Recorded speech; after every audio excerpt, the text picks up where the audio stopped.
Sure. First off, I'd just like to congratulate Southern Utah on a great season. I think Tracy's doing a great job there, and they're really moving in the right direction. They gave us a great game, and our hats off to them. Tough game.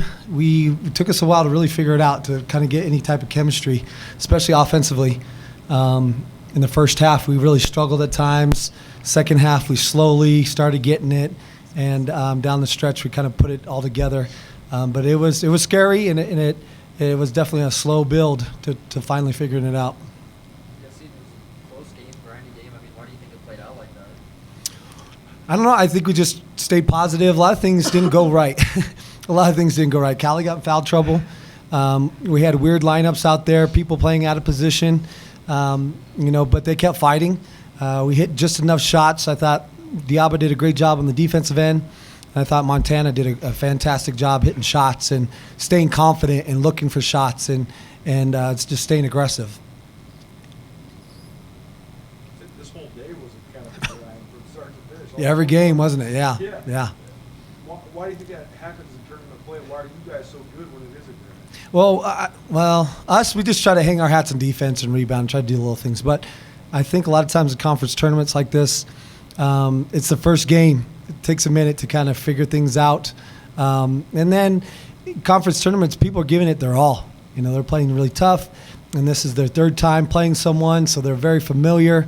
But you've seen it across the board nationwide, unless it's been a huge disparity. But you look at what's gone on in the WCC with Portland beating Gonzaga. Well, it's their third time playing them, and they've kind of figured some things out, and they did a great job. And then they pulled off the big upset against San Diego today. But I think it's conference tournament, and the offense sometimes struggles at first. Are you expecting them to back that far off Diaba, especially?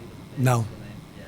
I mean, they hadn't done that the first two times, and that's even weird to get used to. You're just so open. Do you shoot it? Do you not? Do you keep moving? It really puts people out of position at times. We're going to keep working on it. Idaho will do something similar tomorrow. Idaho State here in Boise. What kind of crowd do you expect tomorrow? What's it mean to play them in a game like this? I think people from the state of Idaho, this is probably the game they're hoping for.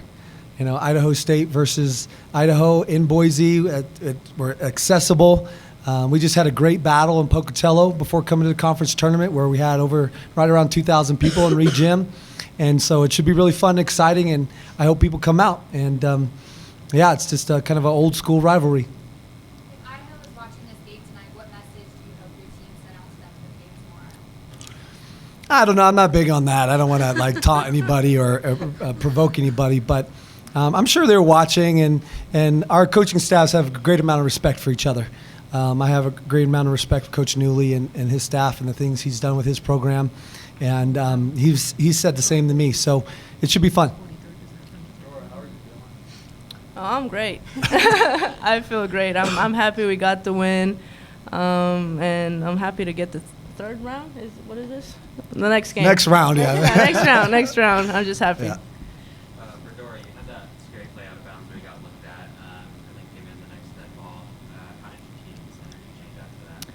I think it kind of made our team play harder, and it definitely brought up the energy. I think they kind of got scared from me, and they're like, we're not going to lose this one. And then when I got back in, we just played even harder than that. You talked about it being ground. I mean, you had 4 or 5 offensive rebounds. How did that play out? My shots weren't going in, so I had to contribute somehow, and I was just trying to work hard and get my team the ball. Callie, those 2 shots at the end, the corner, the jump shot, to sort of get a little bit of breathing room, walking through those 2, and what you were thinking? We just wanted to win, and I really didn't think about anything. If I was open, I'm going to shoot it. So I don't know what else to say, but I was open. I'm just going to shoot, and confidence I was going in. Came back and you started the fourth quarter with 4 fouls. I mean, how do you manage a situation like that? I just keep playing hard. There's nothing I can do. I got those fouls. There's nothing I can do. I'm just going to play hard. Wanted to win, so I wasn't going to change anything. Then coming in, I had the 4 fouls in the back of my head, but I was just going to play hard and do what I had to do. We tried to change her matchup so she probably wouldn't be in a situation where she'd pick up as many fouls. We had to put Montana on the 4. But Callie's pretty experienced and battle tested by now, and she knows, how to kind of stay out of the situations where she could pick up the 5th foul, and she knows when she has to risk, maybe picking up the 5th because it's worth it in the right situation. I'll ask Coach about Montana. She had a 6 for 8 from 3, 8 for 12 from the floor. What do you have to say about that kind of? She played with a lot of confidence, and she looked for a shot. And she took a couple tough ones in the first half. And she just can't say enough about her confidence. She stuck with it and was looking for it. And I'm really excited about her for in the future. And then the album on Cardenas, that was sort of the matchup that you had in mind from the monitor on her as much as possible. Yeah, as much. I mean, with Diaba's athleticism and how quick she is, she's just a great defender. And if they had, I think there's two things I would love to see. I'd love to see the Big Sky have an all-freshman team, because this year there would have been a ton of people on it.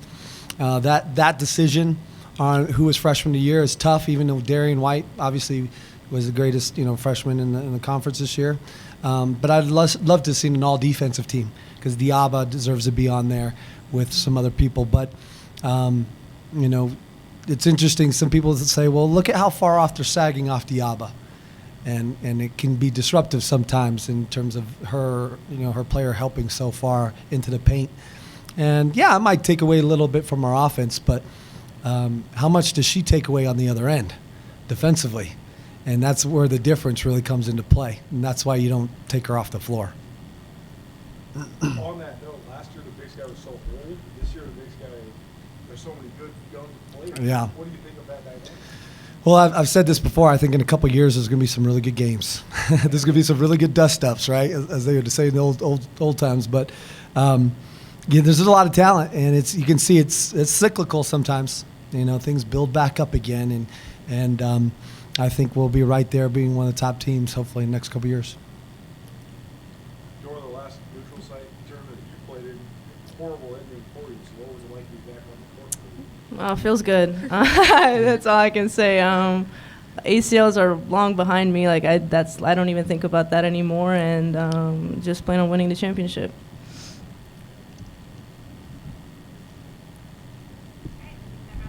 Thank you. Okay, thank you.